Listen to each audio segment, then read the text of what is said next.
Eu queria que você abrisse a palavra de Deus. Deixa eu achar aqui o meu material aqui. Só um pequeno lembrete, que no próximo dia 20 de abril, cadê o Luiz? O Luiz falou sobre nosso culto de batismo. Vamos ter batismo aqui. Já temos 2 pessoas que vão se batizar no culto das 9 da manhã. Se você ainda não é batizado, quiser se batizar, você pode estar comigo no dia 16 de abril. Sem ser essa quarta agora, na outra quarta-feira, nós vamos ter um tempo para conversar o que é batismo, por que eu preciso batizar, qual que é a ordem de Jesus sobre o batismo e aquilo que a gente acredita sobre o batismo. Então, dia 16 de abril, a gente vai ter esse tempo para conversar sobre isso. Tá bom? Então, vamos falar sobre isso, e acho que é importante você também convidar alguém que não é batizado para poder participar desse momento tão precioso na vida da igreja. Mateus capítulo 9, desculpa, estou falando aqui, não falei o texto, né? Mateus capítulo 9, dos versos 9 até o 13. Evangelho de Mateus, capítulo 9, dos versos 9 até o 13. Vai estar na tela também. E se você quiser acompanhar na sua Bíblia ou no seu celular, você fique à vontade. Quando Jesus saiu dali, viu um homem chamado Mateus sentado na coletoria. E lhe disse: siga-me. Ele se levantou e o seguiu. Estando Jesus à mesa na casa de Mateus, muitos publicanos e pecadores vieram e tomaram lugares com Jesus e os seus discípulos. Vendo isto, os fariseus perguntavam aos discípulos de Jesus: por que o mestre de vocês come com os publicanos e pecadores? Mas Jesus, ouvindo isso, disse: os sãos não precisam de médico, e sim os doentes. Vão e aprendam o que significa quero misericórdia e não sacrifício, pois não vim chamar justos, e sim pecadores. Hoje eu quero falar um pouquinho sobre os improváveis. O Luiz já comentou no comecinho, Deus chama os improváveis. Vamos orar mais uma vez? Senhor, nós te agradecemos por esse dia tão precioso que podemos estar juntos, em que tomamos a ceia, louvamos o Teu nome, oramos ao Teu nome, e agora que abrimos a Tua palavra, que o Senhor fale conosco, ministra o nosso coração. Assim nós te pedimos e te agradecemos em nome de Jesus. Amém e amém. Pode se sentar, por favor. Que bênção. Eu acho que eu estou vendo alguns visitantes aqui, não? O Luiz não apresentou os visitantes, nem o pastor Melvin. Mas tem alguns visitantes aqui? O Theo não, o Theo é de casa, né, Theo? Mas vocês é a primeira vez que vocês vêm? Das 9 da manhã, sim. Bem-vindos. Qual que é o nome de vocês? Esther e Moacir. Bem-vindos, Deus abençoe vocês. Mais alguém que está nos visitando pela primeira vez? É amigo seu? Primeira vez, né? Como é que é o seu nome? Daniel. Bem-vindo, Daniel. Tá certo? Bem-vindo, Deus te abençoe, viu? Sinta-se bem em nosso meio. Muito bem. O texto que eu quero compartilhar hoje fala sobre vamos falar sobre Mateus, depois Tiago, filho de Alfeu, e também Judas, não o Iscariotes. São 3 apóstolos que, ao olhar para a vida deles, você vai chegar a uma conclusão que eu já cheguei também, que a gente não teria qualquer probabilidade de ser chamado pelo Senhor, olhando aos olhos naturais. Quando a gente vê algumas situações, você fala assim, essa pessoa é chamada pelo Senhor. O Senhor chamou Mateus, que era um cobrador de impostos, alguém que não tinha qualquer valor para a sociedade, ele criava confusão na sociedade, e o Senhor chama essa pessoa. O Senhor chama uma prostituta, o Senhor chama alguém que, considerado da sociedade, escória da sociedade, separado da sociedade, mas o Senhor chama pessoas de todos os lugares. Como nós falamos semana passada, Ele chama o político, Ele chama o mais simples, o mais endinheirado, como diz o pastor Carlos Adriano, aquele meu amigo que veio pregar ano passado aqui. Ele fala que ele fala que agora que eu moro na América, eu sou endinheirado. Ele fala isso para mim, sou endinheirado, moro na América. Mas a gente vê que Deus chama pessoas que são, aos nossos olhos, pessoas improváveis. Você vai ver isso, o significado dessa palavra significa alguém que tem algo que tem pouca ou nenhuma probabilidade de acontecer. Não tinha qualquer condição de eu ser chamado, ou de você ser chamado. É incerto, difícil de acreditar. Aquele lá é crente.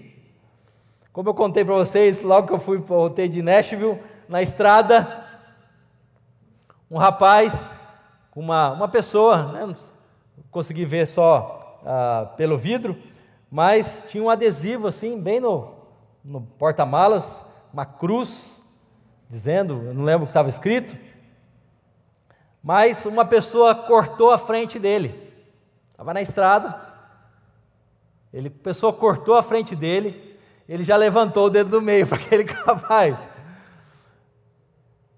a cruz lá de trás, mas na frente não tinha nada a ver com a cruz. Pessoas improváveis. Essa talvez seja uma pessoa que você diga, esse cara é crente? Essa pessoa se converteu? Colocou a cruz lá de trás do carro? Pessoas improváveis. Alguns personagens bíblicos que podem nos ajudar a pensar sobre isso. Deus chamou José. José era o mais novo da sua casa, de 12 irmãos. Claro que o 12º nasceu depois dele. Ele foi conhecer só depois no Egito. Mas o 11º filho, uma família confusa. Ele era o mais improvável de Deus chamar para os seus irmãos. Seus irmãos o odiavam. E quem Deus chamou? José, o sonhador. Depois, nós vemos que Deus chamou Moisés. Moisés, que ele mesmo disse que ele era alguém que tinha língua pesada. Alguns dizem que ele era gago, ou ele falava palavrão. Não sabemos ao certo, mas a ideia era que Deus estava chamando Moisés para libertar o povo. E Moisés diz, eu, Senhor? Eu não. Chama Arão. Arão é muito mais fluente na língua inglesa, estou traduzindo para o nosso contexto, ele é fluente no inglês, chama ele, Senhor, por que eu? Eu não. Deus ficou bravo com Moisés, você vai ver isso na palavra de Deus. Mas Deus o escolheu e o capacitou para liderar o povo. Um outro personagem muito conhecido para nós é Gideão. Gideão estava malhando trigo no lagar, lugar de uvas, não de trigo. Ele estava se escondendo porque ele estava com medo do povo. E Gideão, então, encontra ali com o anjo do Senhor. E o anjo do Senhor diz, você é um homem valente. Ele falou, eu, valente? Quem sou eu? Eu sou o menor da minha casa, sou o caçulinha. O senhor está me chamando? Acho que o senhor está vendo alguma coisa errada na minha vida. E ele era, além de ser o menor da sua casa, era da família mais pobre também. Um outro personagem famoso, Davi, escolhido por Deus para ser rei, o mais improvável de todos, talvez. era o filho caçula também. Quem aqui é filho caçula? Eu também, né? Deus chama muitas vezes os caçulas, viu? Os caçulas, Deus chama os caçulas. Mas Davi estava lá no campo, cuidando de ovelhas, pastor de ovelhas, e chega o profeta na sua casa, ele nem estava sabendo do que estava acontecendo. O profeta chegou na sua casa e disse: eu vim aqui para ungir um dos seus filhos, Jessé, rei de Israel. Então, ficou lá, chegou o mais bonito, né, com aparência forte, chegou, se ajoelhou lá. Deus disse para Samuel: não é esse não,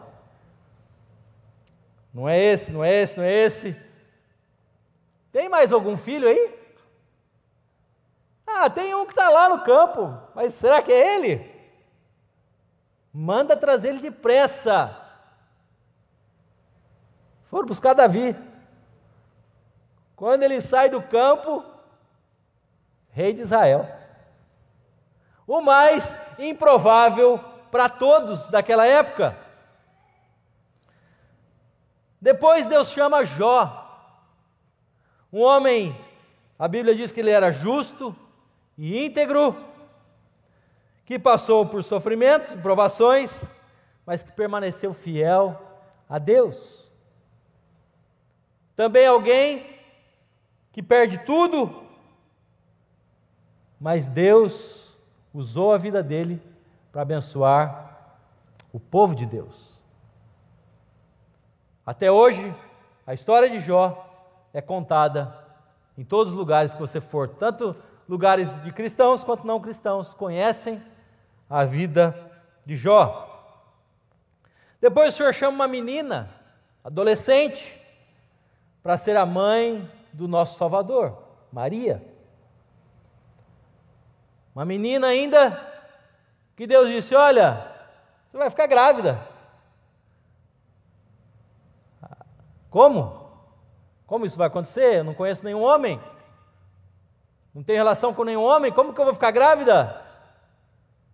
Vai vir sobre você a virtude do Espírito Santo. Você vai ficar grávida pelo poder de Deus. Eu não sei, mas eu acho que ela deve ter rido internamente. Mas será mesmo, Senhor? E muita gente não acreditou. Até hoje muita gente não acredita, mas Deus usou uma menina para trazer salvação para a humanidade. E agora eu quero falar de alguém mais contemporâneo, falar sobre John Wesley. John Wesley, ele foi o fundador do metodismo. A nossa teologia da Igreja Nazarena é baseada em John Wesley. Mas eu não sei se você sabe um pouquinho da história dele, ele também era uma pessoa improvável. Ninguém acreditou nele. Mas em 1709, ele tinha 5 anos de idade e teve um incêndio na casa pastoral. O pai dele era pastor. E teve um incêndio na casa. E todos os seus irmãos, a mãe, o pai, conseguiu sair da casa. Mas John Wesley não.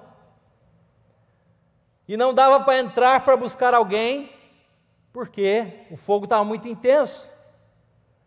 Então, de repente, alguém viu na janela John Wesley no 2º andar da casa. Colocaram um em cima do outro, sabe quando colocam um no ombro do outro? Fizeram uma escada e alcançaram John Wesley. Quando John Wesley desceu, o pai se ajoelhou e agradeceu a Deus, dizendo: este rapaz é um varão tirado do fogo. Ou seja, Deus tem um plano para ele. Em Zacarias 3:2 diz: não é esse um tição tirado do fogo? Quando Satanás vem para acusar Zacarias, e Deus disse: com ele você não pode, porque ele é um tição tirado do fogo. Ele é alguém que vai ser o profeta que vai anunciar para Israel as verdades. Deus tem planos e caminhos, e Deus salvou John Wesley, e ele era, como a própria palavra diz, metódico, daí que vem metodista. Ele era regrado, disciplinado, ele era rigoroso e controlador. É gostoso ficar perto de pessoas assim? Que querem controlar tudo?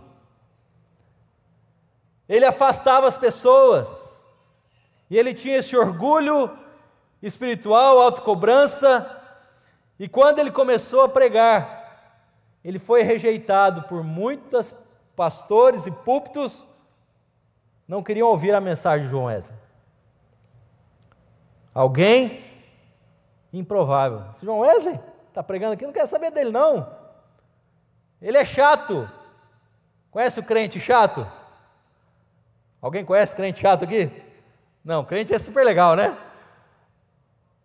Crente chato é aquele que fica no pé da gente o tempo todo. Não vou para aí não. Mas ele era considerado fanático e esquisito. Fanático e esquisito. Eu lembro que logo que meu irmão teve uma experiência com Deus, meu irmão mais velho, minha mãe deve estar assistindo, ela vai capaz de concordar comigo, mas a gente chamava ele de fanático, que agora tudo é espiritual, tudo é, né? Pois ele, graças a Deus, ele alinhou, mas há um misticismo, né? Se eu não sentir alguma coisa, Deus não está presente. A fé não é por sentir, a fé é por crer. Mesmo sem ver, eu sei que Deus está presente, Deus está aqui. Mas há um misticismo que paira no meio dos crentes de hoje em dia. Eu tenho que ver alguma coisa, eu tenho que sentir alguma coisa. Mas John Wesley, ele teve uma experiência muito forte com Deus, que mudou sua história. Que é aquela experiência de Aldersgate, quando o seu coração foi aquecido. Ele disse: eu senti o meu coração estranhamente aquecido. Nós, como crentes em Jesus, nós precisamos ter experiências com Deus, diariamente. Eu gosto dessa ideia, quando fomos na casa da Lu e do Silas, agora vamos na sexta-feira de novo, né? Mas a Lu pega no pé dos filhos, dizendo: você tem que ter uma experiência com Deus hoje. A de ontem não valeu, é assim, Lu? Então, hoje é outra experiência, hoje é um novo tempo. E eu tive uma experiência muito maravilhosa essa semana.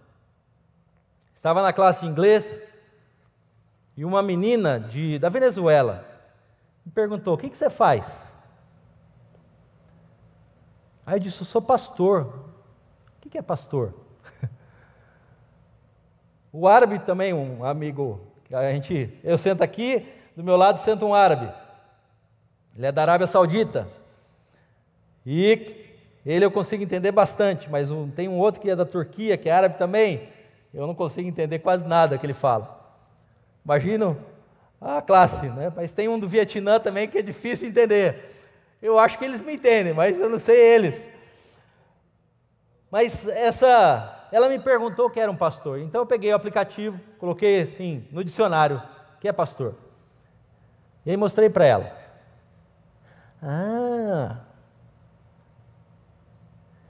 E ela queria saber mais sobre isso. Então a gente pode compartilhar experiências com pessoas à nossa volta, compartilhar nossa fé.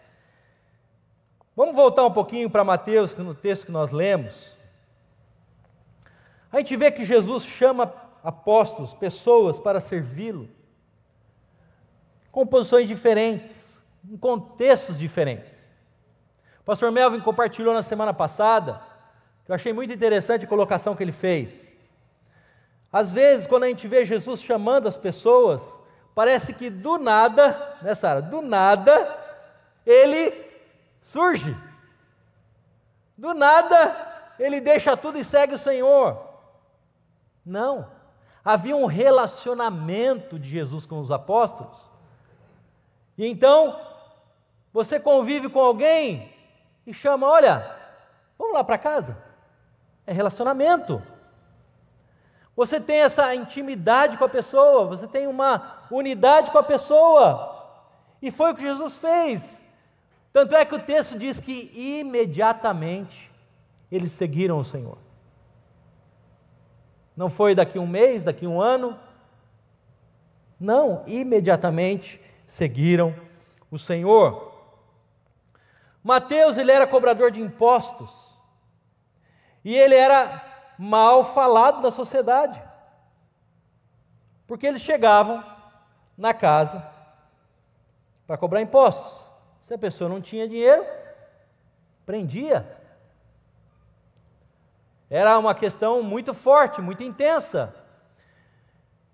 E ele era considerado um traidor entre os judeus, por ter vendido o seu próprio povo aos romanos, cobrando impostos. É provável que Mateus tenha testemunhado os ensinamentos públicos e as curas de Jesus. Possivelmente ele viu Jesus fazendo as coisas pela amizade, pelo relacionamento. E quando Jesus o chama, ele deixa o seu trabalho e segue o Senhor. Estou dizendo que a gente tem que deixar nosso trabalho, não. Estou dizendo que nós precisamos estar atentos para ouvir a voz do Senhor. Quando o Senhor me chamou, eu estava trabalhando em 2 lugares. Trabalhava na Universidade Metodista de São Paulo, um polo de educação à distância, e trabalhava no Seminário Nazareno. E também era pastor de adolescentes, depois ajudava em classe de batismo. Eu fiz várias coisas ao mesmo tempo. No Brasil é muito comum se fazer muita coisa ao mesmo tempo. E ganhando a mesma coisa. Não é crítica não. Mas era assim. Chegou um dia eu falei, Senhor, não dá mais. Estava trabalhando no Ministério Infantil, muitas crianças, muitos líderes para trabalhar, para atuar, para ajudar. Então eu disse, olha, Senhor, eu estou entendendo que é para eu ficar só na igreja. Deixar o trabalho secular e ficar só na igreja. E foi o que eu fiz. Mas não foi fácil, porque eu perdi metade do que eu ganhava. As contas não vieram pela metade. Elas continuaram chegando. Mas foi uma decisão importante que eu tomei e que nunca mais voltei atrás. A gente vê que Deus chama pessoas e eles deixaram tudo para seguir o Senhor. Deixaram suas posições, deixaram seu orgulho, sua arrogância, deixaram tudo para seguir ao Senhor. Os pecadores eram pessoas que tinham um estilo de vida desobediente à vontade de Deus. Você vê que o texto que nós lemos diz que Jesus comia com pecadores e publicanos. Ou seja, não era gente boa para a sociedade, porque os religiosos, eles eram acima, eram os tops. Os religiosos, eles é que ditavam as regras. Mas o Senhor chama pessoas que são simples, não só na questão financeira, mas são simples no seu jeito, na sua vida, e Deus chama de várias formas. Em Mateus 3, dos versos 7 em diante, João Batista estava falando sobre os fariseus, os publicanos. E Mateus estava envolvido nesse contexto. E quando João viu que muitos fariseus e saduceus vinham ao seu batismo, ele disse, vocês são raça de víboras. Quem deu a entender que vocês podem fugir da ira que está por vir? Palavra pesada de João Batista para eles. Que vocês produzam fruto digno de arrependimento, que vocês se arrependam, que vocês se voltem para Deus, deixem os seus maus caminhos. João Batista está dizendo isso para eles, porque olha, não pensem que podem dizer uns aos outros, temos por pai Abraão, porque eu afirmo a vocês que pode fazer com que dessas pedras surjam filhos a Abraão. Deus pode levantar pessoas não esperadas. que a gente não tenha qualquer expectativa para trazer salvação no reino de Deus. E o machado já está posto à raiz das árvores. Portanto, toda árvore que não produz bom fruto é cortada e lançada ao fogo. Era o que o Senhor estava ensinando para eles. A popularidade de João atraiu líderes religiosos para investigar se ele realmente era um homem de Deus. Deus chama pessoas de todos os lados. Segundo apóstolo que o Senhor Jesus chamou, nesse contexto que nós estamos falando hoje, é Tiago, filho de Alfeu. Se você quiser abrir Mateus 3, versículo 18, filho de Alfeu, diz o texto que André, Filipe, Bartolomeu, Mateus e Tomé, Tiago, filho de Alfeu, Tadeu, Simão, o Zelote e Judas Iscariotes, que foi quem o traiu. Depois, em Marcos 15, 40, diz que estavam também ali algumas mulheres observando de longe. Entre elas estavam Maria Madalena, Maria mãe de Tiago, o menor, e de José e ainda Salomé. Possivelmente o mesmo Tiago que está falando, o filho de Alfeu. Ele é uma figura mencionada no Novo Testamento, mas não se sabe muito sobre ele. Tem pouca história dele. Mas ao contrário dos outros apóstolos, temos mais informações. Mas ele é filho de Alfeu, que era também, tem também o Tiago, filho de Zebedeu, que foi conhecido como filho do trovão, que ele tinha um temperamento impulsivo, mas não temos muitos detalhes sobre ele. Sabe o que isso mostra para nós? Que Deus chama os improváveis, Deus chama as pessoas que não têm qualquer posição, são os anônimos na igreja. São aqueles que servem o Senhor nos bastidores. São aqueles que talvez nunca cheguem até o púlpito para falar alguma coisa, mas por trás estão servindo, estão fazendo o que os que estão aqui não fazem. Os anônimos, cuidando das crianças, cuidando da mídia, cuidando da transmissão online, cuidando das ofertas, cuidando do evangelismo, cuidando daquilo que está acontecendo na igreja. São os anônimos. Professores de inglês. São aqueles que servem, que discipulam, que dão aulas. Anônimos. Que vivem servindo o Senhor sem terem um título. Olha, esse é o fulano de tal. Sem ele, a igreja não funciona. É mesmo? Se um dia eu sair dessa igreja, a igreja vai parar? Tem um amigo que diz, jamais! Porque a igreja não está baseada em mim.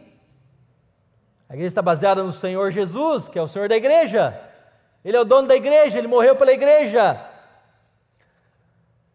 Os anônimos são parte primordial no reino de Deus. E esse Tiago é um dos anônimos que Jesus chamou. Não se tem qualquer comentário dele, que ele fez alguma coisa, que ele deixou de fazer. Não se sabe. O último, quero falar sobre Judas, filho de Tiago. Isso está em João 14, 22, 23. Então Judas, não o Iscariotes, Judas Iscariotes foi o que traiu Jesus, disse a Jesus, por que razão o Senhor se manifestará a nós e não ao mundo? Jesus respondeu, se alguém me ama, guardará a minha palavra, e meu Pai o amará, e viremos para ele e faremos nele morada. Ele faz uma pergunta muito interessante. Jesus estava fazendo milagres, sinais, ele estava com os seus apóstolos caminhando, mas Judas faz essa pergunta, Senhor, o Senhor não vai se revelar ao mundo? O Senhor não vai se mostrar para fora? O Senhor não deveria alcançar outras pessoas, o Senhor se revelou a nós. Nós sabemos quem o Senhor é. Mas e lá fora? Ele era alguém curioso, alguém que se preocupava com o campo missionário. E os outros? E os de fora? Ele é considerado um símbolo de esperança em tempos difíceis por muitos cristãos. Agora, vamos fazer a conexão entre eles, entre os apóstolos. Mateus, o cobrador de impostos, ele era odiado, mas ao ser chamado por Jesus, deixa tudo e segue o Senhor. Isso representa a graça do Senhor. Nós não temos nada para oferecer. Nós não somos os melhores, também não somos os piores. Mas Deus nos ama por sua graça. Eu não mereço, mas Ele me ama. Você também não merece, mas Ele nos ama. Nós não merecemos participar da mesa do Senhor, mas Ele nos fez justos. Ele nos dignifica, Ele traz dignidade para nós podermos participar da mesa do Senhor. Isso é a graça do Senhor. Segundo, Tiago, filho de Alfeu, é o anônimo. No reino de Deus, talvez é o que menos fala, mas é o que mais trabalha. Ontem eu brinquei com a Nick, porque ela entrou aqui na igreja. Aí eu falei assim, que os irmãos estavam trabalhando lá fora, limpando grama e tudo mais. Aí ela entrou aqui e eu falei assim, você veio para a foto ou você veio para trabalhar? Eu brinquei com ela. Não, o pastor me chamou para tirar foto. E eu brinquei com ela.